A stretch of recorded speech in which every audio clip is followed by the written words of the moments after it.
આજે રાત્રે આખી રાત વરસાદ આવ્યો છે અને વરસાદ એટલો બધો પડ્યો છે કે નદી આવી જુએ તો નદીમાં જ હું ઊભો છું.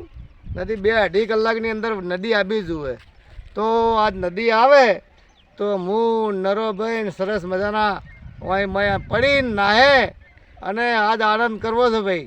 આજ તો બીજું કોઈ કોમ નહીં, આજ તો ખાલી નાહવું જ છે. તો હવે ફોન કરું નરાભાઈને અને ભગતને. એટલે નરાભાઈ ને ભગત લગભગ બે ભેગા જ બેઠા છીએ તો એમને ફોન કરું. ભગત, હા ભાઈ. આ મારે ચોમાસું આવ્યું છે તો કંકોડાનું શાક ખાઓ ને તમે તો નિરોગી આવો બરોબર. સાચી. અને અત્યારે ચોમાસામાં તો કંકોડું છે ને એ વેલા બેઠી જ હોય એટલે આજ તો હું એ કંકોડો વેણવા જ આવ્યો છું. જોઉં છું કે કંકોડો છે. એટલે આ કંકોડો જ નહીં પણ મારો બેટો ગિલોડો દેખાય લ્યા. એટલે આ કંકોડું છે ગિલોડું. એટલે આ તો ગિલોડો ઈ. તો મારા મને કંકોડું છે. આ ગિલોડો વળજો કાજો આ ગિલોડું પડ્યું તાર્યું આ પડ્યું થોડા આગા થઈને આગું તો કરો કંકોડું. અજા જે તેનું જ છું. આ તો કીધું ચોમાસામાં શું છે કે કંકોડાનું શાક મારું આવો. આ રીજો હા આ ભયા અલ્યા તો ગિલોડું યાર. એટલે આ ગિલોડો ખાશો આવે ગિલોડો શાક કરશો કે આજ તો ગિલોડો ને કંકોડો ને બધું શાક કરીએ ભેગું કરીએ. અલ્યા ભાઈ ગિલોડું કંકોડું શાક હંગાતે સારું ના લાગે યાર. એટલે આ જો કરડ કરડ કરડ કરડ એવું બોલે ને ભાઈ આ મોઢામાં હવા જ આવી જાય. શું વાત કરો તમે? અલ્યા કંકોડું એકલું ખાવ ને તો નિરોગી કહેવાય. એ વાત ચોમાસામાં કંકોડાનું શાક જ ખવાય. પણ આયા નિરોગી જ કહેવાય. એમ આયા આ વનસ્પતિ કહેવાય. અને આનાથી આ શું ડોક્ટરો શું કીધું કે ભાઈ લીલું શાકભાજી ખાવાનું. આ માણસો મને તો કંકોડું એકે દેખાતું જ નથી. આ જુઓ કા પેલો કંકોડો જ નહીં એટલે ભાઈ ફોન આવે કોકનો. ફોન જુઓ ફોન કનો આવે છે. હેલો હા હલો હા મંગાજી. હા અલ્યા ભાઈ આ તો રજા જેવું હતું કે તે ખેતરમાં ઓટો માર્યો ને કીધું વારે વારે ચો વળી કંકોડો હોય ને તો થોડો કીધું ઘેર શાકભાજી માટે લઈ જાઉં. મંગાજી તમે તો શકીએ. હલો એમ નદી આવે છે. અરે અમે ભગત હંગાતે જ છીએ તો કહેતા હોય તો અમે 2 જણા હાલ જ આવીએ. તો આ કંકોડો નીકળ્યા હતા પણ હવે સીધા તમારે કને આવીએ. હાલ જ આવીએ. એ સારું તાણે આવો હો. આ તમારી રાહ જોઈને જ ઊભો છું. હા સારું સારું સારું હો ભાઈ. મંગાજી નો ફોન આવ્યો હા પણ મારું બેટું કોઈ ગાડું મળતું નહીં. હવે પોકવું કેવી રીતે? પણ આ તો રવિવાર છે એટલે આનું સાધનનું ઠેકાણું ના હોય. કરશો શું આપણે? રવિવારનો સાધન ના આવે. હા રિક્ષા આ લે રિક્ષા રિક્ષા એ ઉભા રહેજો ભાઈ ઉભા રહેજો.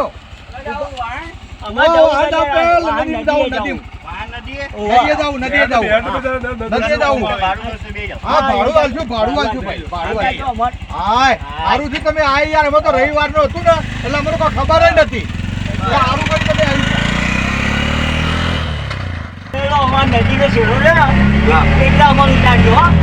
આ નદી ના ભાઈ ઉભા ને એવું લાગે છે એ જ માણસો એવું લાગે છે. હા ભાઈ મંગાભાઈ આવરા શાંતિ. ઉભા ભાઈ લે ભાડું લે ભાઈ ભાડું નથી જોતું. લઈ લો ભાઈ. અમે ફરવા ગયા હતા. લઈ લો ભાઈ લઈ લો ભાડું તો આલવું પડે જ ભાઈ. લે ભાઈ લો રાખો હા અને આવજો હો વળી. હા વાંધો હા ભગત શાંતિ. સરસ સરસ આવી ગયા. સારું કર્યું હો. ભાઈ તમે કહેતા હતા તો પાણી આવે છે પાણી હોય તો સોટાય પાણી નહીં નદીમાં તો. તમને એવું લાગે છે કે પાણી નથી ને હા પણ વરસાદ રાતે પડ્યો છે. હા વરસાદ પડ્યો છે. 2 કલાકની અંદર પાણી આવી જાય. 2 કલાકમાં સાચું આવશે પાણી. આવવાનું જ પાણી યાર. એટલે પાણી સાચું આવશે કે ઓશોમાંથી પાણી આવશે? ભાઈ તમને એવું લાગે છે પણ અમારી નદી છે ને હા. રાતે વરસાદ પડ્યો હોય હા તો દિવસે લગભગ બપોર જેવી આવે છે. બરોબર. સાચું તમને ખબર અરે દર પડે? વર્ષે આવે છે યાર. એ તમે ભણેલા છો એટલું જ્ઞાન ભણેલા છો. તો પછી આવશે એ આવશે નદી આયા વગર રહેતી નહીં. આવશે ખરી. લેવડો લો ડૂબકીઓ મારવા જઈએ. એટલે હાલ તો માટીમાં વાર એટલે માટીમાં ડૂબકીઓ મારો તો જ પાણી આવે ભાઈ. પાણી આવવા દો. હા પાણી આવે તારું બધી આપણે જે કોઈ બેસીને વાતો કરીએ. હા પાણી આવે એના પછી આપણને આવા અંદર જ જવાનું છે ને હા, આપણે. એટલે અંદર જાવ પર પેલા રેલો આવતા જોઈએ કે કેવું પાણી કેવું હેડે છે.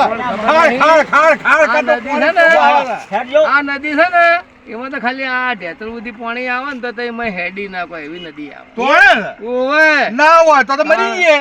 ના ના કોઈ મરી જવાની વાત છોડો અમે હા. હાથે જ છીએ હા પણ એ વસ્તુ શું છે કે અંદર માટી છે ને માટીને મિક્સ થઈને નદી હેડે માટીના ઘોડા ચડાવે છે હા દબડો ને દબડો ઓવે લો વાત કરો લે ના, ના, યાર. દબડો ઘોડા આ ચડાવે નદી એવી હેડે છે. લે હેડો હેડો નદીમાં હેડો હેડો. હેડો નદીમાં હેડો જઈએ હેડો હેડો ઉતરીએ તો ખરી શું થાય છે કે અમને તો ઉતરો અલા ભાઈ હેડો ભાઈ હેડો